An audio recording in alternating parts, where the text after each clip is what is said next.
নমস্কাৰ জানিৰ অন্য ভিডিঅ'লৈ পুনৰবাৰ স্বাগতম জনাইছোঁ প্ৰতিজন দৰ্শকক আৰু আজিৰ ভিডিঅ'ত আপোনালোকক কম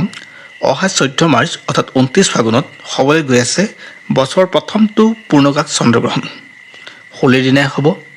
অৰ্থাৎ সেইদিনা হোলী উৎসৱ পালন কৰা হ'ব সাধাৰণতে গ্ৰহবিলাকৰ গোচৰৰ ওপৰত ভিত্তি কৰি আৰু হোলী এই সময়খিনি মানুহৰ জীৱনত অৰ্থাৎ 12 ৰাশিৰ ওপৰত প্ৰভাৱ পৰিব চন্দ্ৰগ্ৰহণ যদিও ভাৰতত অদৃশ্য তথাপিও জ্যোতিষশাস্ত্ৰৰ গণনা অনুসৰি প্ৰভাৱ সকলো ৰাশিৰ ওপৰতে কম বেছি পৰিমাণে পৰিব আৰু আজিৰ ভিডিঅ'ত আপোনালোকক কওঁ চন্দ্ৰগ্ৰহণৰ পিছত অৰ্থাৎ চন্দ্ৰগ্ৰহণৰ সময়ত কোনকেইটা ৰাশিৰ কাৰণে কিছু ক্ষেত্ৰত সমস্যা হ'ব সাধাৰণতে 4টা ৰাশিৰ জাতকে খুব বেছি সমস্যাত ভুগিব সেইদিনা আৰু ভিডিঅ'টো তাকে কম গতিকে ভিডিঅ'টো আপুনি শেষলৈকে চাব যদি আপুনি এই ৰাশিৰ অন্তৰ্গত তেনেহ'লে আপুনি এই সময়খিনি আপোনাৰ কাৰণে বৰ এটা পজিটিভ নহয় পাৰিলে আপুনি প্ৰতিকাৰ কৰিবলৈ যত্ন কৰিব গ্ৰহণ হ'ব সেইদিনা অৰ্থাৎ 14 মাৰ্চৰ দিনা ৰাতিপুৱা 10:39 আৰম্ভ হ'ব আৰু শেষ হ'ব দিনৰ 1:02 অৱশ্যে পূৰ্ণগ্ৰাস আৰম্ভ হ'ব দিনৰ 11:56 পৰা 12:29 অৰ্থাৎ এই সময়খিনি পূৰ্ণগ্ৰাস চন্দ্ৰগ্ৰহণ যদি ভাৰতৰ প্ৰভাৱ নপৰে জ্যোতিষশাস্ত্ৰ অনুসৰিতো সকলো ৰাশিৰ ওপৰতে প্ৰভাৱ পৰিব কম বেছি পৰিমাণে কিন্তু আজিৰ বিষয়টো হৈ গ'ল যে কোনকেইটা ৰাশিয়ে ক্ষেত্ৰত লোকচান হ'ব তেওঁলোকৰ মানসিক ডিষ্টাৰ্বেঞ্চ হ'ব সৰু সৰু কথাতে তেওঁলোকৰ সমস্যা আহিব তেওঁলোকৰ আৰ্থিক সমস্যা বাঢ়িব তেওঁলোকৰ ব্যৱসায়িক সমস্যাত আহিব অৰ্থাৎ তেওঁলোকৰ ব্যৱসায়িক সমস্যা বাঢ়িব তেওঁলোকৰ স্বাস্থ্যৰ ক্ষেত্ৰত তেওঁলোকৰ সমস্যা আহিব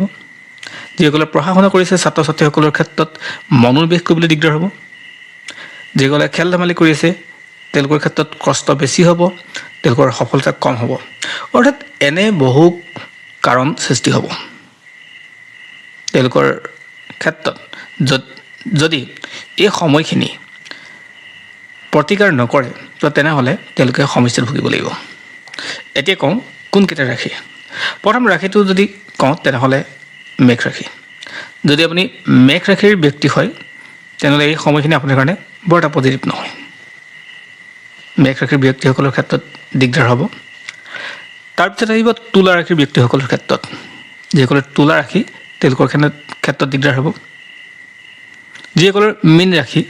তেওঁলোকৰ ক্ষেত্ৰত কিছু দিগদাৰ হ'ব আৰু যিসকলৰ বৃশ্চিক ৰাশি তেওঁলোকৰ ক্ষেত্ৰত কিছু দিগদাৰ হ'ব অৰ্থাৎ তেওঁলোকৰ ক্ষেত্ৰত মানসিকভাৱে সৰু সৰু কথাবিলাকতে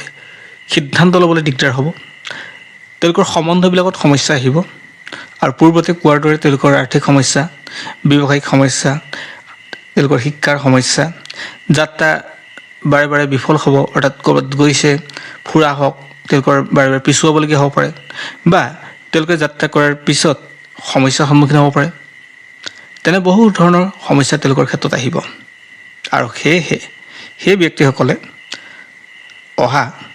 14 মাৰ্চৰ যি পূৰ্ণিমা হ'ব অৰ্থাৎ হোলীৰ সময়ত যি পূৰ্ণিমা হ'ব তাৰ আগৰ দিনটো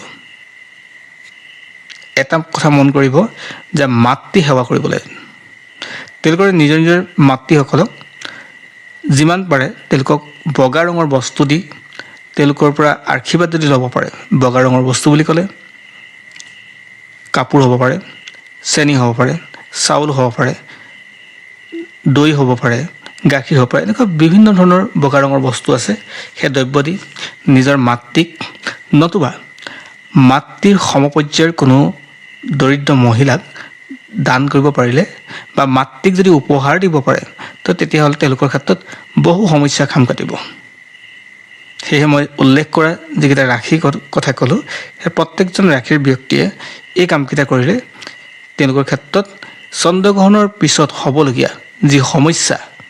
অৰ্থাৎ তেওঁলোকৰ যিখিনি সমস্যাৰ কথা উল্লেখ কৰিলোঁ সেই সমস্যাখিনিৰ পৰা মুক্ত হ'ব পাৰিব